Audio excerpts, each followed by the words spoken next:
Hello guys, good morning. 10 മണിയായി കാണും. 10 മണിയൊക്കെ ഞങ്ങൾക്ക് ഗുഡ് മോർണിംഗ് ഗൈസ്. അപ്പില്ലേ ഇന്ന് എന്താ വന്നേക്കണെന്ന് അറിയോ? ഫുൾ വീഡിയോ കാണണം.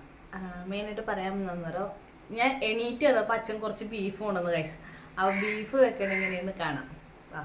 ഗൈസ് നമുക്ക് ഒരുമിച്ച് ഉണ്ടാക്കാം ഗൈസ് ബീഫ് കറി. Come on guys. അപ്പം ഞാൻ എടുത്തേക്കണത് വെളുത്തുള്ളി, സവാള, ഇഞ്ചി ഇതൊക്കെ ഉണ്ട്. ഞാൻ ജസ്റ്റ് ചോപ്പ് ചെയ്ത് ഇങ്ങനെ എടുക്കും, കാരണം എനിക്ക് ഇങ്ങനെ അരിഞ്ഞിറത് ഇഷ്ടമല്ല. അപ്പം നമുക്ക് ചോപ്പ് ചെയ്തെടുക്കാം.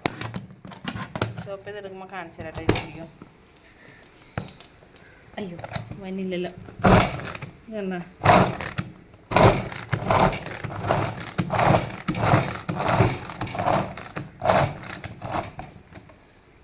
Okay guys. അപ്പം ഞാനിത് ചോപ്പ് ചെയ്തിട്ട് വരട്ടെ ഗൈസ്. ഈ ഒരു രീതി ആകുമ്പോഴേക്കും ചോപ്പിങ് നിർത്താം. എന്താ ജസ്റ്റ് ഇങ്ങനെ ചുമ്മാ ചോപ്പ് ചെയ്തെടുത്താൽ മതി. വലിയ ഇതൊന്നും വേണ്ട. കണ്ട പ്ലേറ്റിലോട്ടാക്കി കാണിച്ചു തരാം കേട്ടോ. പൊടികൾ എന്തൊക്കെ ഇടണ്ടേന്ന് വെച്ച് കഴിഞ്ഞാൽ മുളക് പൊടി, മഞ്ഞൾപ്പൊടി, ഇത് മല്ലിപ്പൊടി, ഗരം മസാല ഇതും, പിന്നെ ഒരു കുരുമുളകിൻ്റെ പൊടിയും, കുറച്ച് മറ്റേ പെരിഞ്ജീരകത്തിൻ്റെ ഇതും ഇവിടെ ഇരുന്നേച്ചാണ്, അതും ഇടണം. ഇതൊക്കെ എടുത്ത് ഞാൻ സെറ്റ് ചെയ്ത് വെച്ചിട്ട് ഞാൻ കാണിച്ചു തരാം കേട്ടോ ലാസ്റ്റ് ഉണ്ടാക്കണം എങ്ങനെയെന്ന്. ഗൈസ്, ബീഫിലേക്ക് കുറച്ച് മുളക് പൊടി നമ്മൾ നേരത്തെ എടുത്ത് വെച്ചിരുന്ന് ഇച്ചിരി ഇങ്ങനെ തൂക്കി കൊടുക്കണം. അത് കഴിഞ്ഞിട്ട് ഇച്ചിരി ഒരു പിഞ്ച് മഞ്ഞൾപ്പൊടി, എന്നിട്ട് ഇത് രണ്ടും കൂടെ ഇളക്കണം.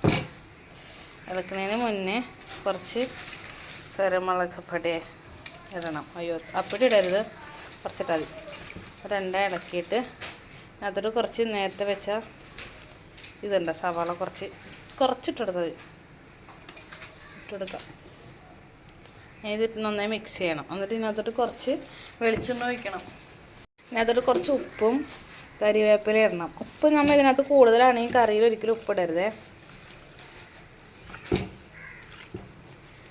വെളിച്ചെണ്ണ കൊണ്ടുവന്ന് കുറച്ച് ഒഴിക്കണം ഇതിനകത്തോട്ട്. ഇങ്ങനെ ഇതാക്കി കൊടുക്കുമ്പോൾ ഒരു മണം വരും ഗൈസ്. ഇതിനകത്ത് കുറച്ചും കൂടെ മഞ്ഞൾപ്പൊടി ഇടണമെങ്കിൽ ഇടാം നിങ്ങൾക്ക്.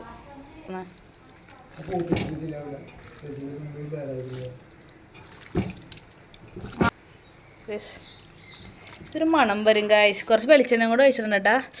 അപ്പോൾ നമ്മുടെ ബീഫ് ഇവിടെ റെഡിയായി ഗൈസ്. കണ്ട ഇങ്ങനെ ഇരിക്കും. ഇത് ഞാൻ കൊണ്ടുപോയി വേവിച്ചിട്ട് വരാം ഗൈസ്. അപ്പില്ലേ ഇതിനകത്തില്ലേ ഒരു തുള്ളി വെള്ളം ഒഴിച്ചിട്ടില്ലേ. വെള്ളം ഒഴിക്കരുത് നിങ്ങൾ. വേണമെങ്കിൽ വെള്ളം വേണമെന്നുണ്ടെങ്കിൽ ഇങ്ങനെ ഇച്ചിരി വെള്ളം എടുത്തിട്ട് ഇങ്ങനെ തളിക്കാം. സെറ്റ് ബീഫ് കറിയാണ് ഗൈസ്. നിങ്ങളെല്ലാവരും ട്രൈ ചെയ്യണം വീട്ടിൽ, എന്നിട്ട് കമൻറ്റ് ചെയ്യണം ഗൈസ്. അങ്ങനെ നമ്മുടെ ചട്ടി ചൂടായിക്കൊണ്ടിരിക്കുകയാണ്. അപ്പോൾ അത് ഓഫ് ചെയ്ത് തരാം. കുക്കറിൽ ഇത് പോയിട്ടില്ല. പക്ഷേ ഞാനൊരു തക്കാളിയും കൂടി ഞാൻ അരിഞ്ഞിട്ടിട്ടുണ്ട് ഗൈസ്. ഈ കുരുമുളകില്ലേ ഇപ്പം ഇടരുത്. ഇത് ആച്ചി മസാലയുടെ പ്രൊമോഷനൊന്നുമല്ല. ആ കുരുമുളക് ഇപ്പം ഇടരുതേ. എന്താ നമ്മൾ കുക്കറിൽ വെച്ച് തുറക്കാൻ പോകണം ഗൈസ്. ആരെ വാ ഗൈസ്. ഇങ്ങനെ ഇരിക്കും. വെള്ളം ഞാൻ ഒന്നും ഒഴിച്ചില്ല. വെച്ചാൽ വെള്ളം ഞാൻ തളിക്കുക ചെയ്തോളൂ. ആവി പിടിക്കണം. ഇരിക്കട്ടെ ഗൈസ്, അത് അവിടെ ഇരിക്കട്ടെ. നമുക്കതേ ഇത് സെറ്റാക്കിയിട്ട് വരാം.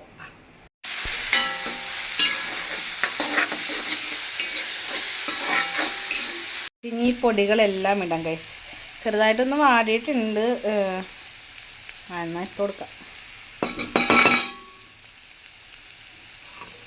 ഇതെല്ലാം ഇട്ടങ്ങനെ മിക്സ് ചെയ്യുക ഗൈസ്. തീ പ്രത്യേകം കുറച്ച് വെക്കുക ഗൈസ്, അല്ലെങ്കിൽ ഇപ്പോൾ ഞാൻ കാണിക്കാൻ പറഞ്ഞത് ഞാൻ കുറച്ച് പെരിഞ്ജീരകം ഇട്ടിട്ട് ഇതിനകത്ത് എന്താ മുളക് പൊടിയൊക്കെ ഇട്ട് കഴിഞ്ഞിട്ട് ഇട്ടതാ വെറുതെ. എനിക്കിത് എപ്പോഴും ഇടണമെന്ന് എനിക്കറിയാൻ പാടില്ല, പക്ഷേ ഞാൻ ഇട്ടാൽ അങ്ങോട്ട്. ഇതിപ്പോൾ കുറച്ച് ആ തക്കാളി എടുത്തിട്ട് ഗൈസ്. തക്കാളി കൂടെ ഇട്ട് കഴിഞ്ഞാൽ ബീഫിൻ്റെ ഉള്ളിലോട്ട് ഇട്ട്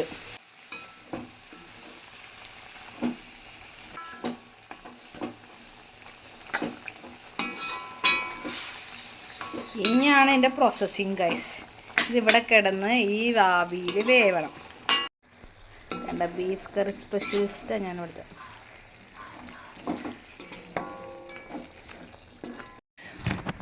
സെറ്റ് ചെയ്തിട്ടുണ്ട് ഗൈസ്. ഇത് കുറച്ചും കൂടെ വരട്ടാനുണ്ട്. കുറച്ചും കൂടെ വരട്ടാനുണ്ട്. എനിക്ക് കൊതി സഹിക്കാൻ പറ്റാത്ത കാരണം വേഗം എടുത്തതാ. കണ്ടോ നല്ല സെറ്റ് സാധനമാണ്. നിങ്ങൾ കഴിച്ച് നോക്ക് കൈസ്. ഉണ്ടാക്കി ടേസ്റ്റ് ചെയ്യാൻ പോ കൈസ്. ഞാൻ പറഞ്ഞില്ലേ അത് വിഷമം കൊടുക്കുന്നുണ്ട്.